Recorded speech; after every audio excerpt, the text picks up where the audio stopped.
You know, we all want to make those smart money moves, the kind that build real wealth and lock down our future. But what if some of the smartest looking choices, the ones everybody's buzzing about, are actually hiding a nasty trap?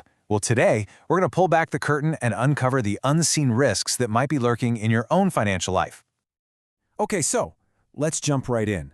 What sounds smarter than putting your money into the biggest, most successful companies on the entire planet? I'm talking about the tech giants, the global brand leaders. It really feels like a no-brainer, an obvious path to growing your wealth. I mean, it sounds like a sure thing, doesn't it? You're literally buying into proven success. So really, what could possibly go wrong? Well, that's exactly where we find our first hidden trap. It's something called the premium trap, and here's how it works. Because of certain regulations, there's a limit on how much can be invested overseas. This means the supply of these global funds is, well, it's pretty tight. But the demand from investors like you and me, it's through the roof. So for the few ETFs that are available, everyone is trying to pile in, and that creates this classic textbook supply and demand mess. And this is the gap it creates. Over on the left, you've got the NAV, the net asset value. Just think of this as the real hard numbers value of all the stocks inside that fund. But on the right, that's the market price, what you actually have to cough up to buy it. And right now, that price has become dangerously disconnected from its true value. And we're not talking about a small difference here. It's gotten pretty extreme. And these aren't some obscure funds. They're some of the most popular ways people invest globally. I mean, just look at the Mirae Asset FANG Plus and the S&P 500 Top 50 ETFs. People are paying a premium of over 21%. Just let that sink in for a second. 21.5%. You are paying almost a quarter more than what those stocks are actually worth, just for the privilege of owning a piece of them. It's wild. So, how does this actually hurt your wallet? Well, the math is pretty brutal. Let's imagine the stocks in the fund do great. The real value, the NAV, grows by a solid 10%. Awesome.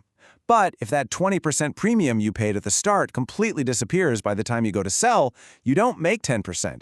You actually lose 8.3%. Your gains get completely wiped out and then some.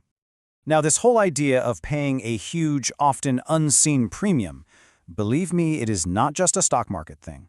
It shows up in some of the biggest decisions we make in our lives, often disguised as a really smart, aspirational choice. So let's talk about the dream of a destination wedding. The appeal is so strong, right? A beautiful location, a smaller guest list, and hey, a lot of times it's even pitched as being more affordable than a huge wedding back home. But here's the hidden cost trap. When you actually break down a typical budget, this is what you see. See that enormous piece of the pie? A whopping 50%? Half of the entire cost can get swallowed up by just one thing: the hotel stay and the food. It's a gigantic expense that can totally catch you by surprise and blow the budget to pieces. But look, you can absolutely avoid this trap. The secret is just to think a little more strategically. Instead of the prime spots, maybe pick a tier 2 or 3 city. Go during the off-season, when you can find discounts up to 60%. And this is a big one. Hire local photographers and artists. You'll save a fortune on their travel and hotel costs. They're small changes, but they have a huge financial impact. Okay, so we've seen traps hidden in the prices we pay. But sometimes the trap is even sneakier than that. It's hidden in the very numbers we use to judge how well something is doing.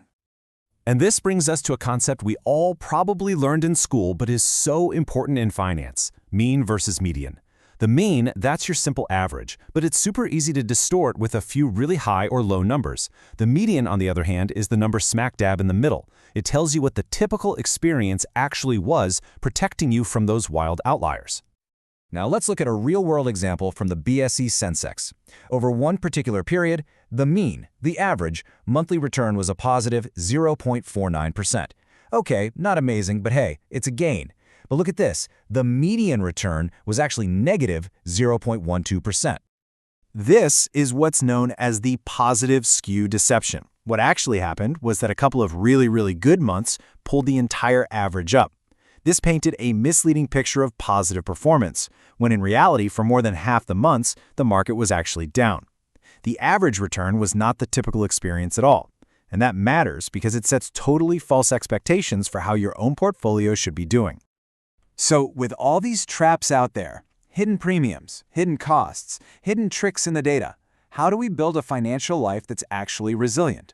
Well, it starts with a different mindset, one that's captured perfectly in this quote. It's not about being a genius in one single moment. It's about endurance. And this idea is perfectly summed up in something called the Roger Federer portfolio.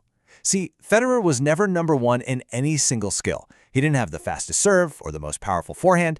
His greatness came from being incredibly good at everything. His portfolio of skills was so balanced, so resilient, that he could win on any surface in any season against any opponent. And that leads to this really powerful, kind of counterintuitive idea.